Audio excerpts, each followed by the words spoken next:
I have not heard about The this. question I had is, were you aware of what Secretary Hegseth was going to say in his speech at NATO? Generally speaking, yeah. Generally speaking, I was. So I'll speak to Roger. I'll speak to Pete. I'll find out. Mr. President, the Energy Dominance Council, that's for all forms of energy? Does that include All wind and solar? forms of energy, yep. And the pipeline you mentioned, sir, is How that long does this run Constitution for? pipeline in New York? Yes. Can you, is Yes. that the I project? believe that's so, finished? right? Yes. Yeah, that's what it is. And, they've been trying to get it for 20 years. And what it means is for New York, upstate New York, and even everywhere in New York, also other states, but in particular New England, that New England will now, I think, will cut the energy prices, and big cuts in New York too, but cut the energy prices literally in half. We have the permits. We have permits that just about everything we need a New York permit, and I would imagine they'd want to do it because their energy prices will come down so far. And it's a lot of jobs for New York. It's a great thing for New York. Everybody wants it. We'll be meeting with the various governors, Governor of New York and the other governors too. And we can have it built in about 9 months, and let's say 1 year, but we can actually have it built in pretty close to 9 months. It's all set. We have most of the permits, almost all of the permits. And on just, you're prioritizing energy dominance today. You've also prioritized trade balance.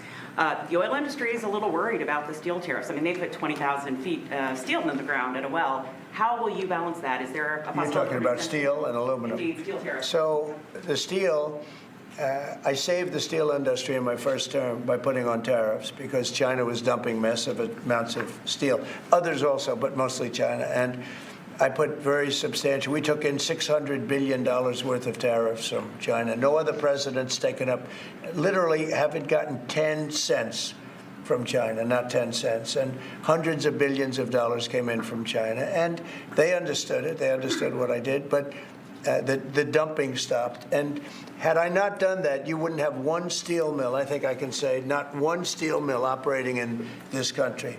And we need steel. We need steel. I mean, there are some things you have to have, and steel is one of them for military, et cetera. So I think steel is going to be very strong. It's going to be very strong. I think it'll go back to being really powerful. We saved it. I mean, we were talking about U.S. Steel last week. U.S. Steel would have been closed, totally closed. We saved it. And now it's going to become, I think, very, very profitable. The tariffs are going to save a lot of industries. Mr. President, U.S. Steel, can I just follow up on U.S. Steel? Just go very ahead, quickly, finish sir? If the Japanese company that's interested in U.S. Steel wants to take a minority stake as opposed to full ownership, is A that minority stake I wouldn't mind greatly, but what they're doing right now is they're going to be investors, and they're going to be investing in, I think, debt and various other things. But we didn't want to let U.S. Steel go to a foreign company. U.S. Steel was the greatest company in the world for a period of 15 years. It was, it was the big deal 80 years ago or so. And psychologically, we can't even think about letting that happen. But what is going to happen, and we've already seen it, you see it in the stock price, with the tariffs, U.S. Steel is going to be a real powerhouse again. Mr. President, if I could just follow up on Jackie's question about Munich. Vice President Vance's speech to the conference has ruffled quite a few feathers in Europe. What did he say to ruffle them? I don't know. He was talking about the freedom of speech and migration in Europe. Do you believe that European leaders have a fundamentally different view of the world than this administration's? Well, I heard his speech, and I tell you, you're talking about JD's speech, right? Yes, sir. I heard his speech, and he talked about freedom of speech, and I think it's true in Europe. It's losing. They're losing their wonderful right of freedom of speech. I see it. I mean, I thought he made a very good speech, actually, a very brilliant speech. Yeah. Europe has to be careful. And he talked about immigration. And Europe has a big immigration problem. Just take a look at what's happened with crime. Take a look at what's happening in various parts of Europe.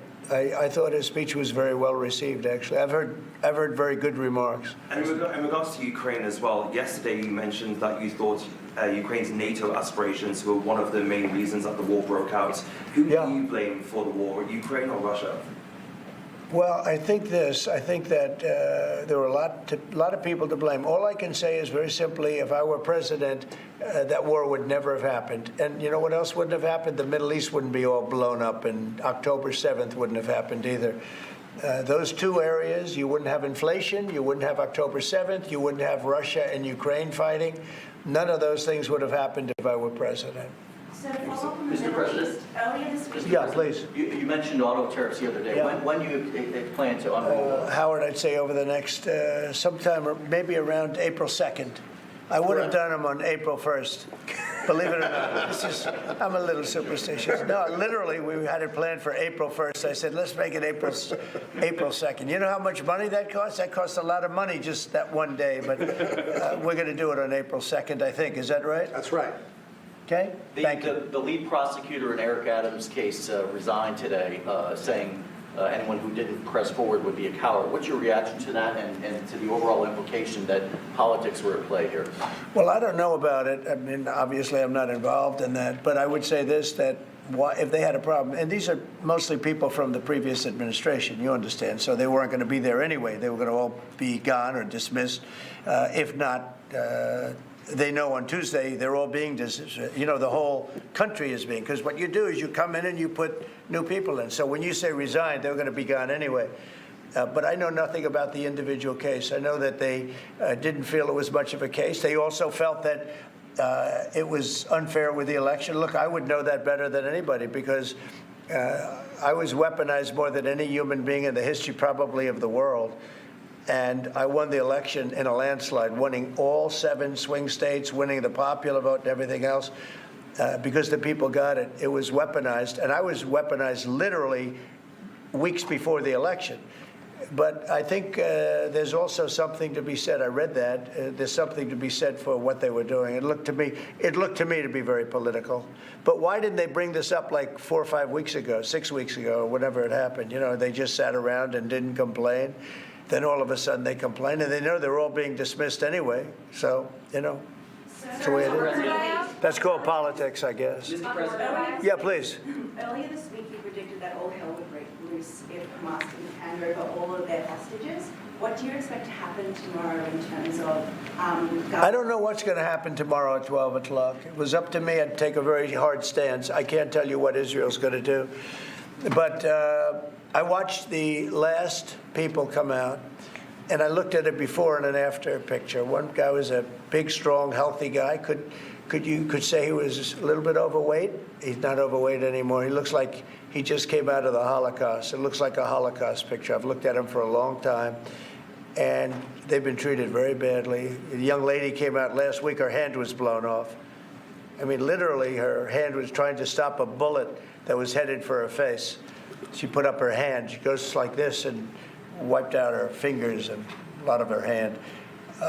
Now, I would take a different stance, but it depends. Look, it depends what Bibi's going to do. It depends what Israel's going to do. But and now I understand they've totally changed. Hamas has totally changed. They want to release hostages now again. But you have to see, this started by them saying, we're not going to release the hostages as we said we were. I said, good. You have till 12 o'clock on Saturday, which is tomorrow at 12 o'clock to do it. And we didn't hear anything. Then all of a sudden, 2 days ago, they said, no, we've decided we're going to release the hostages. So, but I actually think they should release all of the hostages. Remember, they're probably as bad as they looked. I mean, I don't like to say that, but they looked real bad 4 days ago, 5 days ago when I saw them. And the young ladies that came out were treated really badly. You don't know what happened, but I do. They were treated really badly. But as bad as they look, the ones that follow probably will look a lot worse. I think they're sending out their most healthy. And they've been hit hard on that, Hamas. So they probably didn't want to release.